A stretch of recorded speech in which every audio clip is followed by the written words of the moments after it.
एक बूढ़ी माँ की दर्द भरी कहानी। 3 साल हो चुके थे बेटे को अपना घर छोड़कर विदेश में बसे हुए। इन 3 सालों में बूढ़ी माँ और ज़्यादा बूढ़ी हो गई थी। 75 वर्ष की उम्र में सुलोचना देवी की याददाश्त काफ़ी कमज़ोर होती जा रही थी। उन्हें रोज़मर्रा की चीज़ें याद न रहती, लेकिन जो उन्हें हमेशा याद रहता वह था उनका बेटा। दिन हो या रात, एक पल भी ऐसा ना होता जब उन्हें अपने बेटे की याद ना आती। दूसरी तरफ बेटा था जो साल भर में एक आध बार अपने माँ को फ़ोन कर लिया करता और 1-2 मिनट से ज़्यादा बातें भी नहीं किया करता। फिर भी यह बूढ़ी माँ टकटकी लगाए अपने बेटे का इंतज़ार करती रही। एक दिन बेटे का विदेश से फ़ोन आया। हेलो हेलो, सुन रही हो माँ ना? अनिल बोल रहा हूँ, तुम्हारा बेटा। कैसी हो माँ? माँ, मैं ठीक हूँ। बेटा, तुम बहू और मेरा पोता कैसा है? माँ ने पूछा।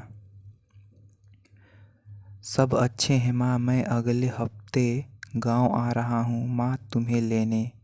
अब हम सब साथ में ही लंदन में रहेंगे। माँ, तुम्हारी बहू कह रही थी माँ को यहाँ पर लेकर आओ, बेचारी अकेली वहाँ परेशान होती होगी। बेटा ने कहा। माँ की बूढ़ी सूखी आंखें आंसुओं से भीग गई। उसके कमज़ोर शरीर के नस नस में खुशी की लहर दौड़ गई। बेटे और बहू का अपने प्रति प्रेम देखकर माँ का मन खुशी से भर गया। बेटे ने आगे कहा। माँ, तैयार रहना। माँ, मुझे ज़्यादा दिन छुट्टियाँ नहीं मिली है। जिससे जितनी पैसे लेने हैं लेकर रखना।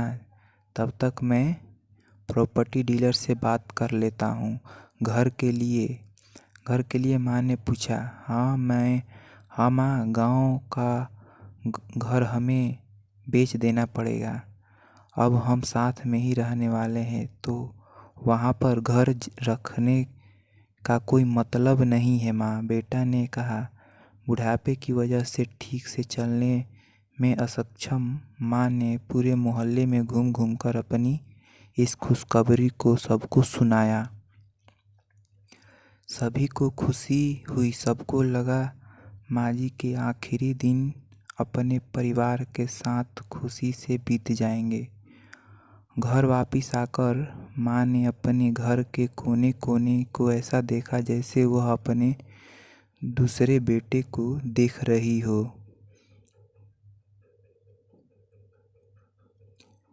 देखे भी क्यों ना, उस घर को अपने बेटे से कम थोड़ी समझा था।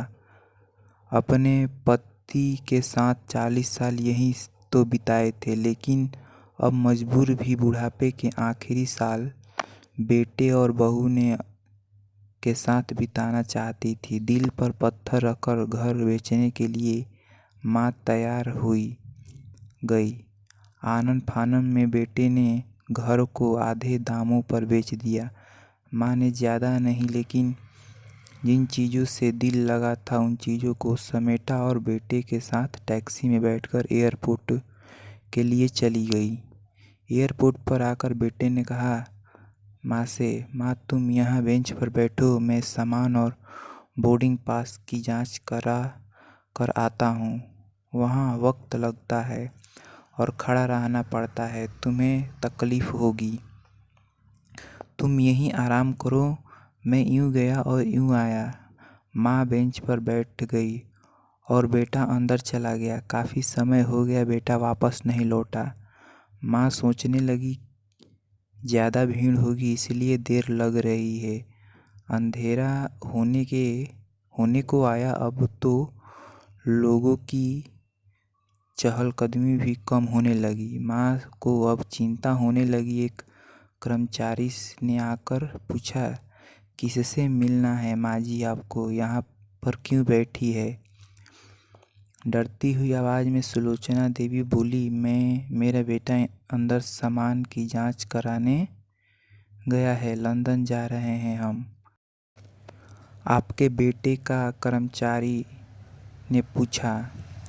अनिल नाम है मेरे बेटे का, सुलोचना देवी ने बताया। कर्मचारी अंदर गया और थोड़ी देर बाद बाहर लौटा। उसने सुलोचना देवी से कहा, माँ जी, लंदन जाने वाली फ़्लाइट तो दोपहर में ही जा चुकी है और आपका बेटा भी उस फ्लाइट में बैठकर लंदन जा चुका है। अब आपके यहाँ बैठने का कोई मतलब नहीं है, आप भी अपने घर चली जाइए। क्या जा चुका है और घर में घर जाऊँ? घर। माँ की आँखों में से आंसू और सैलाब उठने लगे। जैसे तैसे माँ घर पहुँची। जो अब उसका था ही नहीं, बिक चुका था। वो वहीं बरामदे में तुलसी के पास सो गई। घर के लिए नए मालिक को उस पर दया आई तो एक कमरा किराया से उसको दे दिया। पेंशन के पैसे से खाना और किराया का बंदोबस्त हो जाता था। दिन बीतने लगे। कुछ दिन बाद घर के नए मालिक ने सुलोचना देवी से कहा, माँ जी, आप अपने रिश्तेदारों के यहाँ पर जाकर क्यों नहीं रहती? इस उम्र के लिए आपके वहीं अच्छा रहेगा। अच्छा तो होगा, लेकिन अगर मेरा बेटा वापस आया तो उसका ख्याल कौन रखेगा? मेरा बेटा बहुत भोला है, उसने अपना ख्याल रखना बिल्कुल नहीं आता। मैं कहीं नहीं जाऊंगी, क्या पता कब उसे मेरी ज़रूरत पड़ जाए। माँ ने कहा, दोस्तों, सच बता रहा हूँ। माँ की ऐसी बातें सुनकर मेरी आंखों में आंसू आ गए। किसी ने सच ही कहा है, पूत कपूत हो सकता है लेकिन माता कभी कुमाता नहीं होती। दोस्तों, आप सभी से हाथ जोड़कर विनती करता हूँ, अपने माता पिता का जितनी हो सके सेवा करना, उनके साथ कभी बुरा बर्ताव मत करना। दोस्तों, ये मोटिवेशनल कहानी कैसी लगी आपको कमेंट बॉक्स में ज़रूर बताइएगा और हमारे चैनल को सब्सक्राइब करना ना भूलिएगा। Thank you.